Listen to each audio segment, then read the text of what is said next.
Hello friends, a big welcome back to my channel. Like everybody else in the book community, now that restrictions are easing and we are allowed back into real shops, I was beyond excited to go back into some real life bookshops and browse some real physical books in person. Last weekend, Cameron and I went to Hay-on-Wye.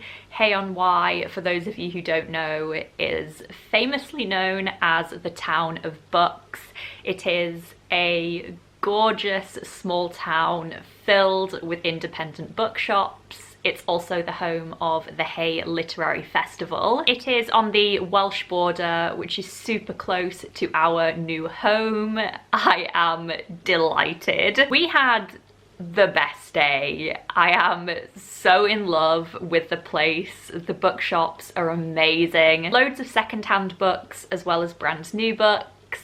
And I actually found two of my new favourite bookshops probably ever. Big shout out to Richard Booth's bookshop and the Poetry Bookshop, both so gorgeous. So naturally, we spent some money, we supported the local indies, and I just wanted to share the books with you. I got a couple of classics, a couple of new books, a shit ton of poetry. Let's do this. So in no particular order, the first book I picked up was Mary Barton by Elizabeth Gaskell. I love Elizabeth Gaskell. I read North and South by her last year. It was one of my favourite reads of the year. Ever since then, she has just been right up there for me in terms of my favourite classic writers. I am now on a bit of a mission to own all of her books and read all of her books. This is one that I didn't own yet, so I was super happy to find it in this edition, secondhand, looking so good, for £2. I believe Mary Barton is set in the 1840s in Manchester and follows the story of a young working class woman and her father who is implicated in the murder of a mill owner. I have really high hopes for this one. I love Elizabeth Gaskell's prose, I love her settings and her characters and her social commentary. It should be a good one. Next up, we have Blue Horses by Mary Oliver. This is the first of the new poetry collections that I bought from the Bookshop, which is the largest bookshop in the UK that is solely dedicated to poetry, if I'm correct. Mary Oliver isn't a poet that I've read before, but I have been recommended her a couple of times recently. I was first recommended this specific collection by a subscriber on a recent video, I believe, and then I was also recommended her again recently by a close friend. I believe Mary Oliver lived through the majority of the 20th century and died recently. She is really well known for her poetry about the natural world, which is something I love. This collection was actually published in 2014, so I'm guessing that it was probably her final collection, and it explores the beauty of nature and love and impermanence. Really excited to give this one a go. I think I'm going to like it. Next up, we have 1,000 Moons by Sebastian Barry. This is a new-ish literary historical novel. It is the sequel to Days Without End that came out a couple of years ago. I believe this one takes place a few years later, focusing in on the same characters but with a different main character. I don't want to give any spoilers for anyone who hasn't read Days Without End, but this one is set in the aftermath of the American Civil War. It focuses on 2 men and 1 young woman. So I really enjoyed Days Without End when I read it a couple of years ago. It is, to this day, one of the most unique novels I have ever read. Sebastian Barry writes in a very stream of consciousness style.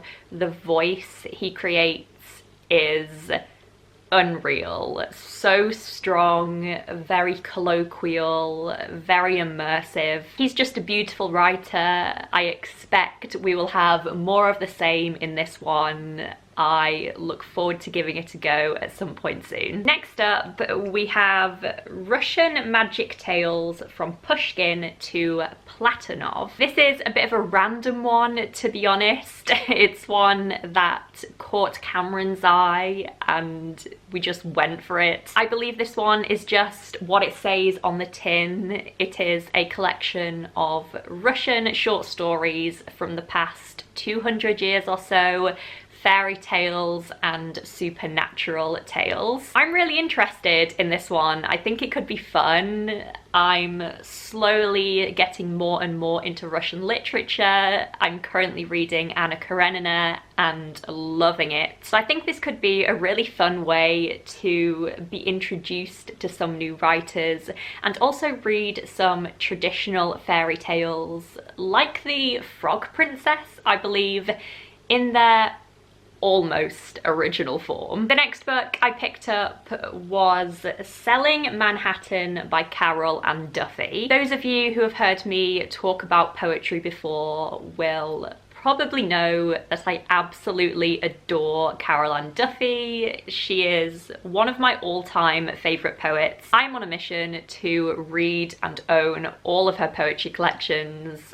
I specifically adore these Picador editions. I think they are so gorgeous. I didn't actually realise that I didn't own this one. It wasn't on my radar, but then the stars aligned. I saw it in an indie bookshop for like £4. I believe the aim of this one in particular is to give voices to those who are usually voiceless. I believe it explores themes of death and art and protest and love. All of her collections are stunning. I am sure this one will be no exception. Next up, we have Flesh by Mary Jean Chan. This is a newer contemporary poetry collection that I have had my eye on for a couple of years now. I have just heard so many amazing things about it. From what I've read, it sounds as though it explores a whole host of things, from queerness and non-white bodies to multilingualism to political turmoil in 20th century China. I don't know much more about this one. I'm just excited to dive in, soak it all in and see how I find it. The next book I picked up was Luster by Raven Leilani. This is a new literary novel. I am sure you've all heard of it. I've been meaning to get myself a copy of this for months. It is so popular, everybody loves it. It was on the Women's Prize long list. Didn't make the shortlist though. This is described as a darkly comic novel set in New Jersey, following the story of a young black woman who is essentially trying to figure out her shit, her career, her sexual relationships. I have actually already been reading this one recently, really enjoying it, nobody's shocked. You will be able to hear more of my thoughts about this one in my next recent reads video. Next up is another classic, and that one is Silas Marner by George Eliot. Similarly to Mary Barton, this is another classic that I've been wanting to add to my collection. I found it in this edition, really good quality for £2. I believe this one follows the story of an exiled solitary man who adopts a little girl and is redeemed by fatherhood. So I've actually kind of read this one before. I read part of it in my first year of university. I don't really remember it.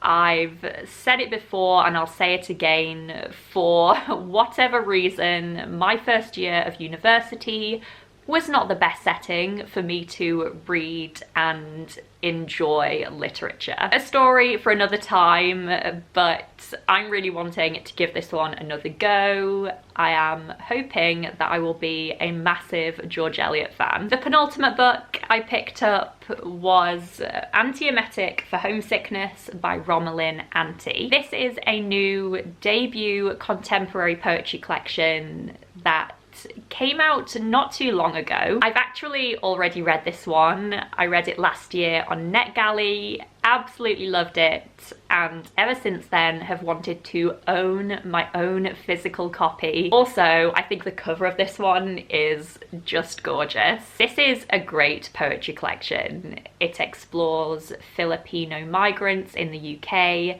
homeland, colonization and family, and it is steeped in Filipino folklore. It's super touching, fraught, beautiful, moving. I am really happy to own a copy and to have it proudly on my shelves. And the final book that I picked up is another poetry collection, and that one is Kid by Simon Armitage. This was more of a random purchase. I didn't really have this one in my head to buy, but I saw it, it caught my eye, it was super cheap. Can you tell that I am on a massive poetry kick at the moment? I haven't read a ton of Simon Armitage's poetry before, although I swear I've read some. I really want to. I want to see what he's about. I've heard amazing things. This collection in particular was published in 1992, I believe. And try as I might, from synopses and blurbs, I just can't find anywhere what this collection is actually about. The back of the book just talks about how amazing Simon Armitage is and how he's super original and forceful, one of the liveliest poetic voices to have emerged in the last 10 years. This is all great. It doesn't tell me much about this particular collection, but I'm excited nonetheless. So there we have it. Those are all of the books that I picked up recently in Hay-on-Wye. I hope you all enjoyed this little impromptu haul. Please do let me know if you've read any of these books. I would love to know how you got on with them. Also, let me know if you've been going back into bookshops yet. Have you bought anything particularly exciting? Thank you so much for watching this video. Thank you in advance for commenting and saying hi if you want to do so, and I will see you all soon in a new video. Bye.